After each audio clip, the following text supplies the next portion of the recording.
Rookie Texans quarterback C.J. Stroud is currently the QB3 in fantasy points per game and well on his way to shattering Andrew Luck's first-year record for most passing yards. Pretty good. Pretty good.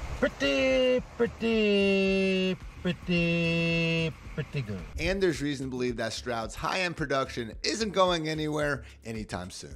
And here's the wild part, guys. When I say high-end production, we are past the stages of even comparing Stroud against his fellow rookie quarterbacks because we are now seeing him grace the top of the leaderboard regardless of experience. Whether it's a top 10 ranking in EPA per dropback or top 5 rankings in passer rating and yards per attempt, Stroud has been playing a lot like a true top 10 quarterback in the NFL, regardless of the fact that he is still just a rookie.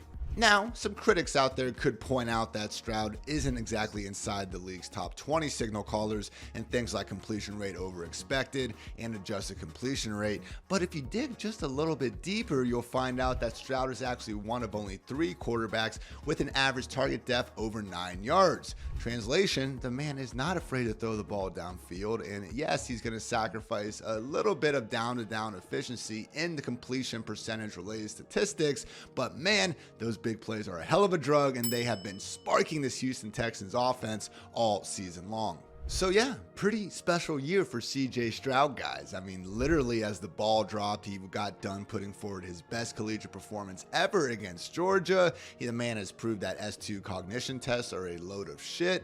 That's crap. That is total crap. And even proved that there was absolutely no debate about who should have been the #1 quarterback in this draft class, even though people were still wondering if Will Levis might be the guy going #2 to the Texans on freaking draft day, for crying out loud, with the magnum opus being his latest 470-yard performance in that incredible come-from-behind victory over the Buccaneers.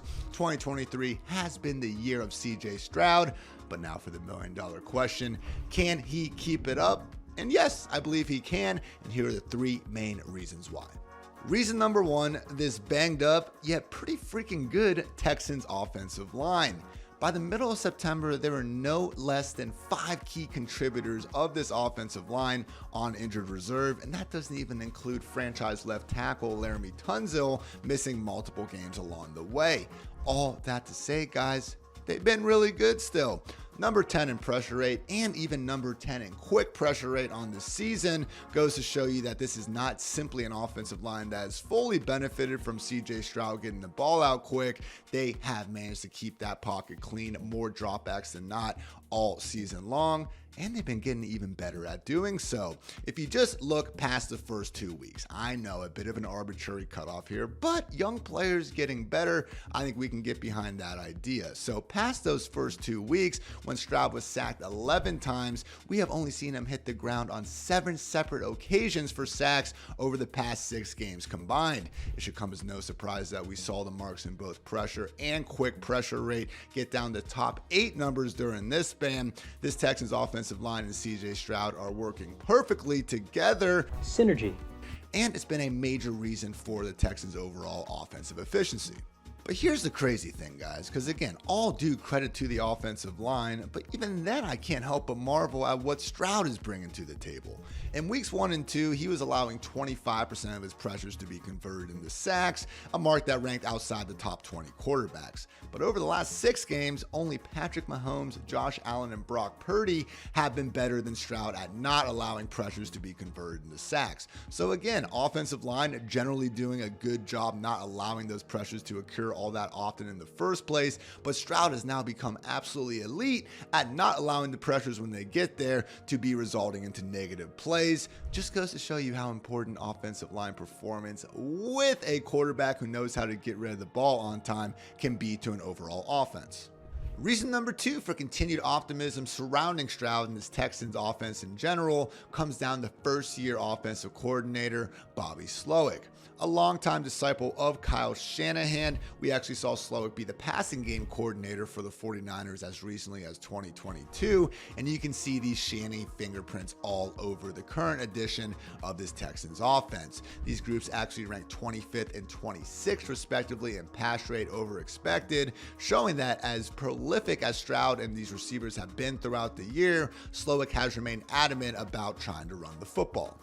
Don't get it twisted. We aren't exactly seeing CMC-esque efficiency out of this Texans rushing offense. In fact, they are just 30th this season in terms of most yards per carry. That said, guys, it's the manner in which Slowik has gone about attempting to run the football and call plays in general that makes me believe his X's and O's will continue to elevate the Jims and Joes inside of this Texans offense.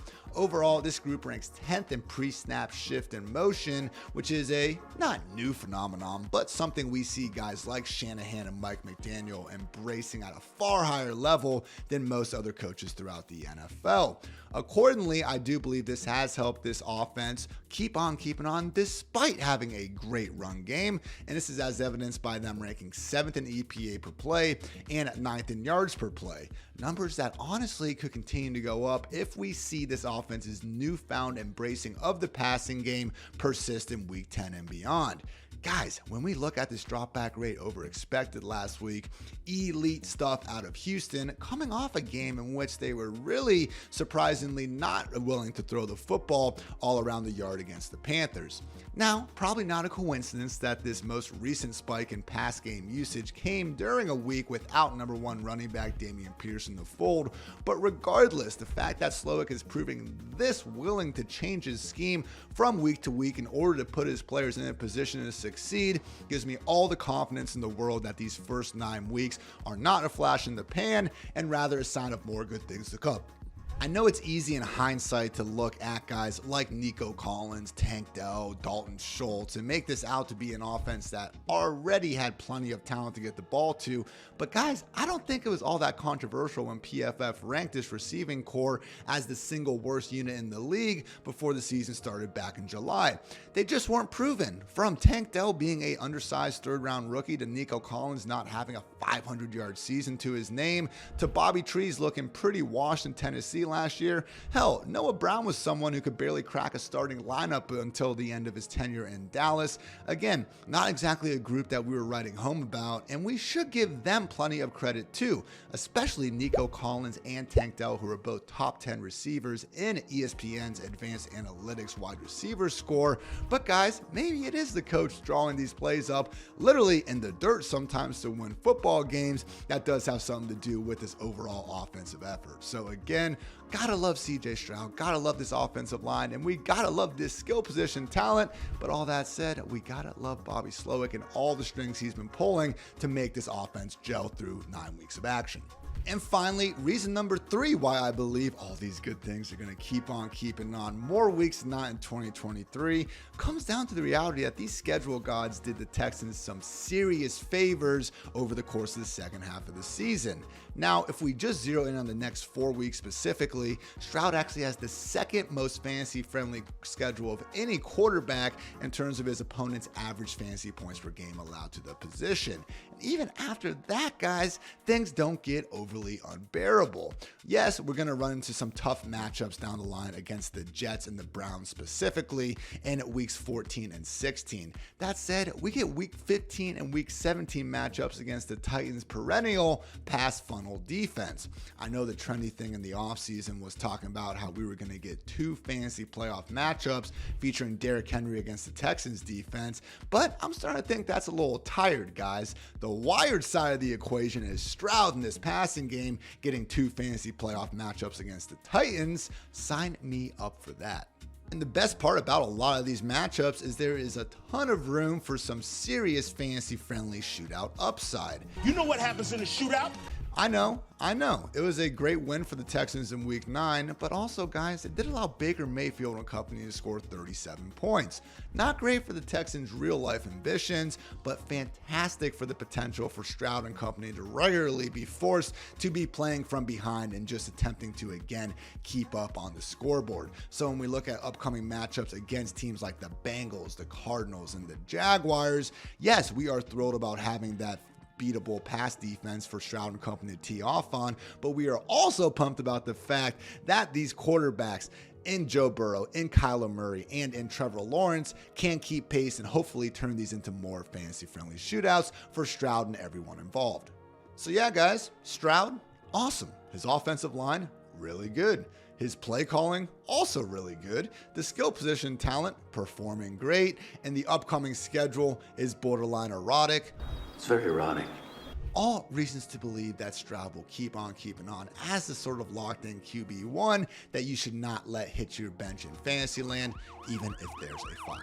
I want to thank all you guys for listening today. I want to thank Lovie Smith for converting that 4th and 20 last season to make it possible for the Texans to land Stroud anyway with the number 2 overall pick of the draft. And I just want to thank the fantasy football gods for, letting this great game exist. So holler in the comments if you guys got any critiques or, maybe even a good thing to say about what Stroud has been able to accomplish with the Texans this year. And more than anything, guys, have a great week 10 and beyond.